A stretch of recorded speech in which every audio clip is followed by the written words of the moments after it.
대학에 진학하기 위하여 수능시험을 준비하시는 학생 여러분, 지난해에 이어 올해도 코로나 바이러스 때문에 학교에 등교하여 수업을 받는데 상당한 제약이 있고 학업을 보충할 수 있는 학원도 자유롭게 이용할 수 없어 얼마나 걱정이 많은지 저는 잘 알고 있습니다. 그래서 저는 여러분이 수능 영어 시험을 준비하는데 조금이나마 도움이 되기 위하여 수능 영어 특강을 마련하게 되었습니다. 저는 서울시립대학교 영어영문학과 임종성 교수입니다. 물론 대학생들을 상대로 강의를 해왔기 때문에 수능 영어 시험 준비에 얼마나 도움이 될지 걱정하실 수 있습니다. 그러나 저는 이 학교에서 고급 영문 독해와 실용 영문법과 같은 과목을 단연간 강의하였고, 이 과정에서 대학에 들어온 학생들의 영문법과 영문 독해에 관한 능력을 점검할 기회가 많이 있었으며, 또한 교육대학원에 재학 중인 교사 선생님들에게 강의하기 위하여 수능 영어 문제도 많이 분석해 보았습니다. 이런 경험을 기반으로 여러분이 기출 영어 문제들을 제대로 공부하면 앞으로 여러분이 볼 수능 영어 시험도 충분히 대처할 수 있는 능력과 실력을 키울 수 있는 방법을 개발하여 특강으로 준비하게 되었습니다. 오늘은 저의 수능 영어 특강의 전반적인 강의 계획에 대해서 설명드리겠습니다. 저는 2021학년도 수능 31번에서부터 40번의 문제, 즉 빈칸 추론 4개와 간접 쓰기 6개의 문제에 대해서 총 10회에 걸쳐서 특강을 할 계획입니다. 그 뒤에는 2020년도, 2019년도, 2018년도, 2017년도도 마찬가지로 빈칸 추론과 간접 쓰기를 강의할 예정입니다. 여기서 아마 여러분 중에는 간접 쓰기라는 개념을 처음 듣는 분도 계실 겁니다. 간접 쓰기라는 것은 제가 만든 개념이 아니고 교육과정 평가원에서 발간한 학습 방법 안내에 간접 쓰기라는 이런 항목이 나옵니다.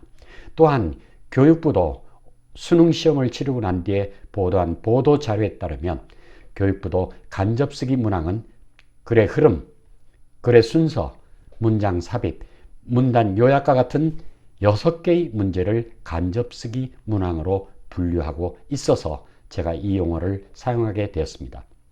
자, 이제 그러면 왜 10개의 문제를 선택하게 되는가? 몇 가지 제가 그 이유가 있는데 우선 첫 번째 이유를 말씀드리겠습니다.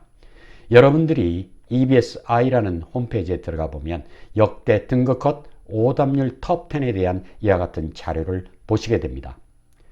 저는 2017학년도에서부터 2021학년도까지 분석을 해보았는데 오답률 톱10에 31번에서부터 40번 사이의 문제가 적게는 6개, 많게는 8개, 평균 7개가 들어있는 것을 보았습니다. 그래서 이 문제들은 어렵기 때문에 제가 강의의 대상으로 삼은 것입니다. 두 번째로 제가 이 문제들을 선택한 이유는 이 문제들은 아주 좋은 지문들이라는 점입니다. 예를 들어서 31번의 문제는 예일대학교 경영대학원 교수가 쓴 Money Changes Everything이라는 이런 책에 들어있는 재정과 문명 사이의 관계를 다루는 부분에서 출제되었습니다. 두 번째도 마찬가지로 예일대학교의 교수가 쓴 책인데 이 책은 사회 현상과 진화 생물학을 다루는 그런 책입니다. 세 번째는 아동의 발달 그리고 인지심리학을 전공한 분이 아동들의 학습에 대해서 쓴 글입니다. 네 번째는 이번 수능에서 가장 어렵다라고 할 수 있는 그런 문제인데 교육과 과학기술의 관계를 다루는 그런 글입니다. 다섯 번째는 커뮤니케이션과 유머의 관계. 그 다음에 여섯 번째는 여기 보시는 바와 같은 논문집에 들어있는 논문에서 이 지문이 채택되었습니다. 일곱 번째는 에너지와 효율성이라는 이런 책인데 이 책은 교수, 전문가들이 쓴 논문들을 모아놓은 그런 책에서 나온 것입니다. 여덟 번째는 켄트대학 철학과 교수가 쓴 이런 제목의 책에서 언어 철학에 관한 문제를 다루고 있습니다. 아홉 번째는 바로 디자인과 그리고 저작권의 문제, 마지막 10번째는 사회 문화적인 인류학 입장에서 본 젠더에 대한 이야기들이 여기서 다뤄지고 있습니다. 제가 이런 출전을 밝힌 것을 여러분들이 보면 어떻게 이런 어려운 원서들에서 수능 문제가 출제되느냐고 여러분들이 의아해 하실 수 있습니다. 그러나 제가 이 문제들을 검토해 본 결과 문법적으로 어려운 부분도 거의 없고 또 그리고 지문의 복잡도도 그렇게 높지 않은 그런 지문들이었습니다. 여러분들이 이 지문을 독파할 수 있고 또 여러분들이 독파할 수 있는 능력을 키운다면 여러분들의 영어 실력과 또 그리고 각종 문제에 들어있는 중요한 정보들, 배경 지식들을 얻게 되기 때문에 아주 유익한 그런 자료라고 생각하고 선택하게 되었습니다. 세 번째는 과거의 수능 문제를 다루는 것은 단순히 점검한 거에 지나지 않다라고 생각하실 수 있습니다. 그러나 저는 이 문제들을 다뤄본 결과 우리가 앞으로 수능을 대처하는데도 여기서 배울 것들이 상당히 많이 있다는 것을 발견했습니다. 예를 들어서 첫 번째는 바로 숲과 나무를 볼 수 있는 능력을 키울 수 있다는 겁니다. 우리가 보통 학문을 할 때는 물론이거니와 영어를 공부할 때도 숲과 나무를 보라는 그런 얘기들을 많이 듣습니다. 수능 문제에서 숲이라고 하면 이와 같이 하나의 문단이라고 볼 수 있습니다. 나무는 각 문장들입니다. 이렇게 각 문장이라는 나무들로 이루어진 하나의 문단이라는 숲을 파악하는 훈련을 해야 합니다. 그런데 이런 것들을 파악하기에는 바로 이와 같이 additionally, however, in contrast, but in addition과 같은 연결어 또는 접속사의 관계를 잘 보게 되면 문단 전체를 파악할 수 있다는 말씀을 여러분들이 많이 들었을 겁니다. 그런데 불행하게도 많은 문제들 속에는 그런 게 없습니다. 31번의 경우에 접속사 연결어 없습니다. 33번의 경우에도 마찬가지입니다. 34번의 가장 어려운 이 문제에도 접속사 연결어가 하나도 없습니다. 자, 이렇게 없는 것을 여러분들이 찾아낼 수 있겠습니까? 저는 이 수능 특강을 통해서 문장 하나를 분석하고 문장과 문장 사이의 관계 이런 것들을 통해서 바로 that is와 같은 이런 연결어를 찾아낼 수 있는 그런 방법을 여러분들에게 강의할 겁니다. 2번과 3번의 문장에는 for example에 이런 관계가 있고 3번과 4번 문장 사이에는 on the other hand가 들어가야 될 것이고 또 4번 다음에는 5번 문장에서 앞쪽에 나온 이야기들을 정리하는 does가 필요합니다. 그리고 끝으로 마지막 문장 앞에는 therefore와 같은 이런 연결어를 문장의 의미들을 분석하면 찾아낼 수가 있는 겁니다. 여러분들이 앞으로 이 수능 문제뿐만 아니고 다른 고급 영어의 글을 읽을 때에는 이런 연결어 접속어가 없는 경우들이 굉장히 많이 있습니다. 그런데 우리는 그 말들을 정확하게 이해하기 위해서는 바로 연결어 접속사를 찾아내는 훈련을 하고 그 방법을 알아야 됩니다. 그래서 우리는 숲과 나무를 볼 수 있게 되는 겁니다. 다음으로 제가 이 수능 특강을 준비하면서 조금 충격을 받았습니다. 왜냐하면 많은 사람들이 수능 영어 문제는 해석은 되는데 이해가 안 된다는 그런 말들을 하는 것을 들었습니다. 제가 실제 문제들을 분석하고 또 해석한 것들을 본 결과 이해가 안 되게 돼 있는 부분들이 상당수가 있었습니다. 예를 들어서 36번의 A Political Entity의 경우에 수능 문제에서는 entity를 실체라고 설명하고 있는데 EBS 자료에는 정치적 독립체로 되어 있습니다. 자, 정치적 실체가 됐건 정치적 독립체가 됐건 여러분들은 이것이 무엇을 뜻하는지 이해하실 수 있습니까? 이렇게 해석만 한 경우에는 이해가 안 됩니다. 저는 이 강의를 통해서 A Political Entity는 국가로 이해해야 된다는 그런 메시지를 여러분들에게 알려드리겠습니다. 그리고 이것을 이렇게 해석하고 이해하는 방법을 강의할 예정입니다. 그래서 여러분들이 이 문장을 해석해 보면 정치적이기 위해서는 어떤 하나의 국가나 한 국가의 대표자는, 자, 여러분 이제 이해가 되죠? 그렇습니다. 영어는 해석이 아니라 이해를 하기 위해서 공부를 해야 됩니다. 다음은 제가 이 강의를 통해서 실용 문법을 여러분들에게 설명드리고자 합니다. 31번의 리딩과 같은 이런 ing형 낱말은 때로는 분사, 때로는 동명사로 해석할 수가 있습니다. 이 두 개의 해석이 가능한데 이 지문에서는 하나만 해석이 돼야 됩니다. 그래서 EBS 자료에는 두 번째를 선택해서 동명사로 리딩을 분석하고 있습니다. 그런데 이 구조 분석 뒤에는 왜 동명사로 해석해야 되는지 그 이유가 없습니다. 저는 이 강의를 통해서 바로 문법사항을 여러분들에게 구체적으로 설명하고 여러분들이 앞으로도 이 문제는 물론이랬냐 다른 문제들도 제대로 분석해내는 힘을 기르도록 할 것입니다. 그 외에도 각 지문에 나와 있는 다른 문법사항들도 저는 차근차근 세밀하게 여러분들이 이해하실 수 있도록 강의할 예정입니다. 다음은 단어를 다루는 방법입니다. 여러분들이 수능 영어 준비를 하면서 많은 사람들로부터 얘기를 듣습니다. 단어력이 곧 실력이라는 얘기.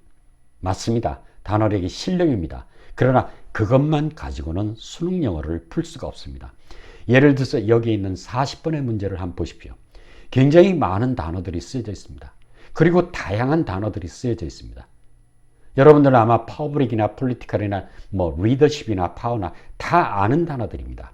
아이디어, 컨스트럭트, 이퀘이션, 더 립, 다 알 수 있는 단어들입니다.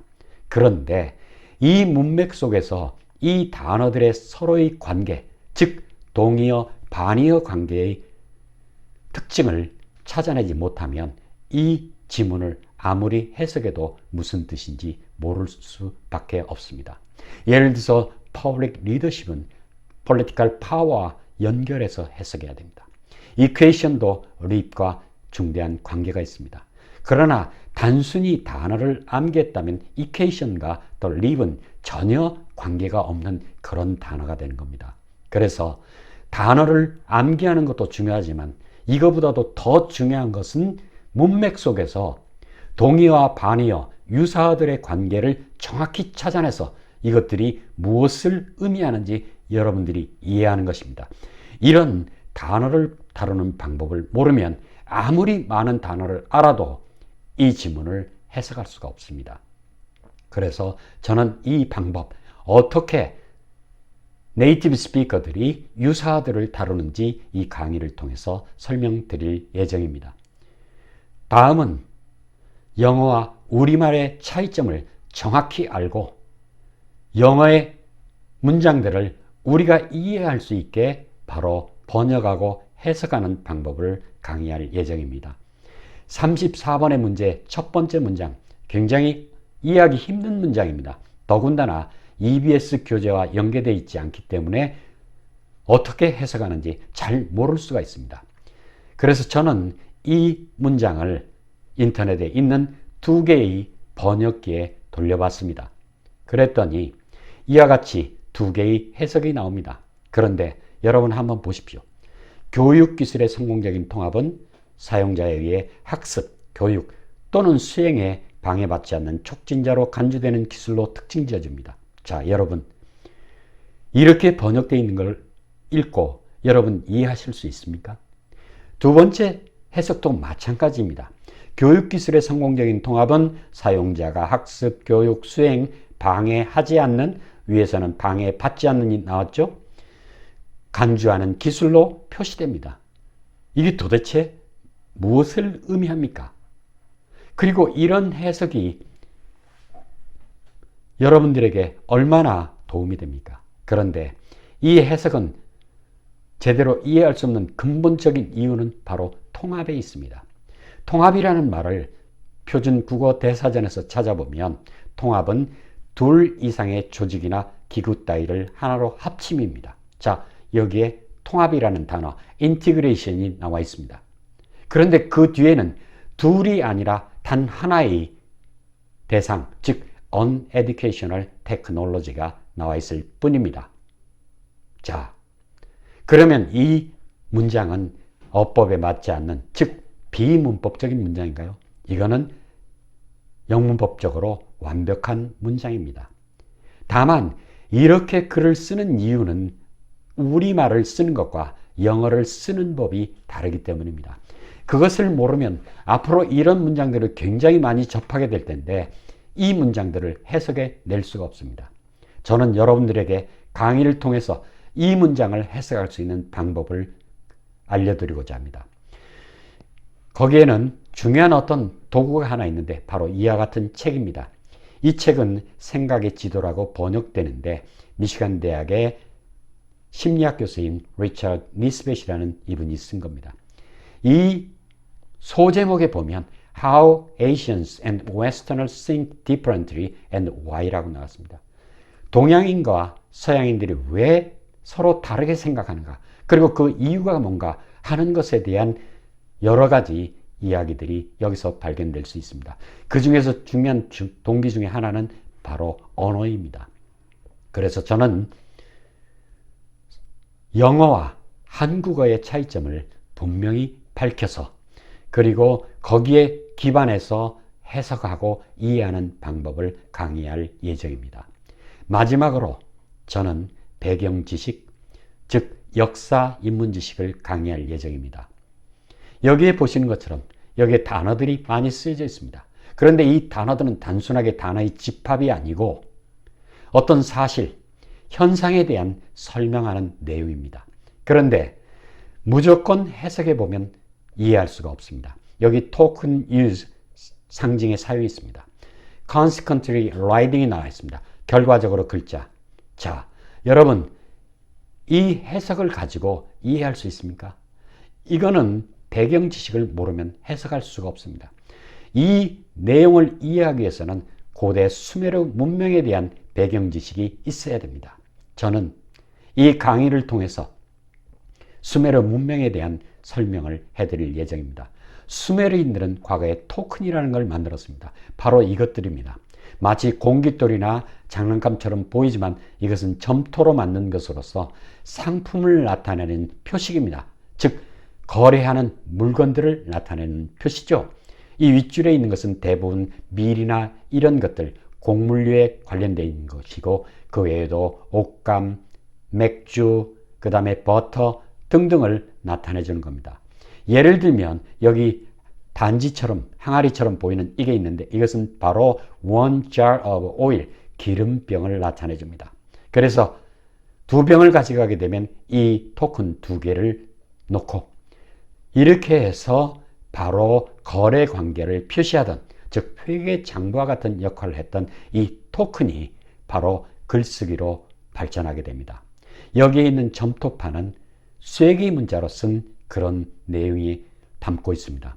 특히 어떤 상인이 자기 동업자들에게 보내는 편지가 이 속에 담겨 있습니다. 이와 같이 수메르인들은 이런 토큰에서 아이디어를 얻어서 이와 같은 쐐기 문자를 발명하게 되었습니다. 이것이 바로 세계 최초의 글자입니다. 이게 이집트에 전해져서 이집트의 상형 문자, 그건 실제로 신성 문자라고 부르는데 신성 문자가 탄생했고 또 그 뒤에 이집트의 문자가 페니키아, 지금의 이스라엘과 레바논 지역에 전해져서 거기서 또 다른 글자가 만들어지고 그 글자들이 그리스에 전달되면서 바로 그리스 알파벳이 되었습니다. 그리고 그리스 알파벳을 토대로 여기 우리가 지금 쓰고 있는 로만 알파벳이 만들어진 겁니다. 그래서 서양 문명에 있어서 가장 중요한 도구인 글쓰기는 그 근원이 바로 여기 쐐기 문자에 있는 것입니다. 저는 이런 배경 지식들에 대해서도 강의할 예정입니다. 여러분이 파트 1에서 10개의 강의를 듣게 되면 각 문제마다 독특한 그런 배경 지식을 여러분들이 갖게 됩니다. 배경 지식도 영어를 공부하는, 영어를 이해하는 데서 중요한 도구가 되는 겁니다. 이렇게 해서 저는 앞으로 특강을 전개할 예정입니다.